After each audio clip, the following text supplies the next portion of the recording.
महाभारत युद्ध के बाद पांडवों ने राज्य की बागडोर संभाली, लेकिन वर्षों बाद जब अर्जुन, भीम, नकुल, सहदेव और द्रौपदी जीवन ने संसार का मोह त्यागने और स्वर्गारोहण करने का निश्चय किया और सभी पांडव और द्रौपदी हिमालय की ओर चल पड़े, जहां उन्हें स्वर्ग तक पहुंचने का मार्ग मिल सकता था।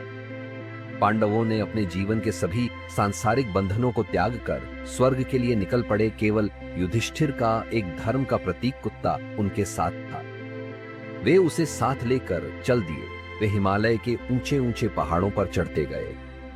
यह यात्रा आसान नहीं थी। धीरे धीरे एक एक करके उनके साथ चलने वाले गिरते गए। सबसे पहले द्रौपदी ने दम तोड़ दिया। भीम ने युधिष्ठिर से पूछा, राजन, द्रौपदी ने ऐसा कौन सा पाप किया था कि उसे स्वर्ग जाने से पहले ही गिरना पड़ा? युधिष्ठिर ने जवाब दिया, द्रौपदी ने अपने जीवन में अर्जुन को सबसे अधिक प्रेम किया, जबकि उसने 5 पतियों को समान मानने की प्रतिज्ञा की थी। यही उसका दोष था। इसके बाद सहदेव गिर पड़े।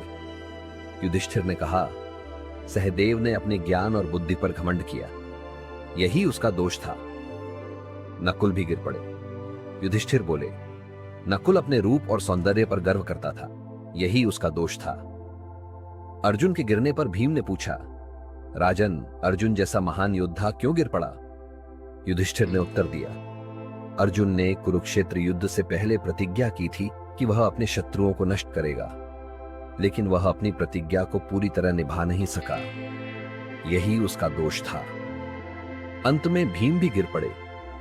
युधिष्ठिर बोले, भीम ने अपने बल पर अत्यधिक गर्व किया और भोजन के प्रति अपने लालच को नियंत्रित नहीं कर सका, यही उसका दोष था। अब केवल युधिष्ठिर और वह उनका कुत्ता बचे थे। युधिष्ठिर हिमालय के शीर्ष पर पहुंचे, जहां इंद्रदेव स्वर्ण रथ लेकर उन्हें स्वर्ग ले जाने के लिए आए। इंद्र ने कहा, युधिष्ठिर, यह कुत्ता स्वर्ग नहीं जा सकता, इसे छोड़ दो और मेरे साथ चलो। युधिष्ठिर ने उत्तर दिया, यह कुत्ता मेरा साथी है, यह मेरी यात्रा में मेरे साथ रहा है, मैं इसे त्याग कर स्वर्ग नहीं जा सकता। धर्म का मार्ग यही है कि जिसने मुझ पर विश्वास किया, मैं उसे कभी नहीं छोड़ सकता। इंद्र ने समझाने की कोशिश की, युधिष्ठिर, यह केवल एक कुत्ता है, स्वर्ग के नियमों के अनुसार यहां जीव जंतु नहीं जा सकते, इसे छोड़ दो। लेकिन युधिष्ठिर अडिग रहे। उन्होंने कहा, यदि इस कुत्ते को स्वर्ग में स्थान नहीं मिलेगा तो मैं भी स्वर्ग नहीं जाऊंगा। धर्म का पालन मेरे लिए सर्वोपरि है। तभी वह कुत्ता अचानक भगवान धर्मराज के रूप में प्रकट हुआ। धर्मराज ने कहा, युधिष्ठिर, यह मेरी परीक्षा थी। तुमने धर्म का पालन किया और अपने साथी को त्यागने से इनकार कर दिया, यही सच्चे धर्म की परिभाषा है। अब तुम बिना किसी पाप के स्वर्ग में प्रवेश करने के योग्य हो। युधिष्ठिर अकेले ऐसे पांडव थे जो अपने जीवन में धर्म का पालन करते हुए स्वर्ग तक पहुंचे।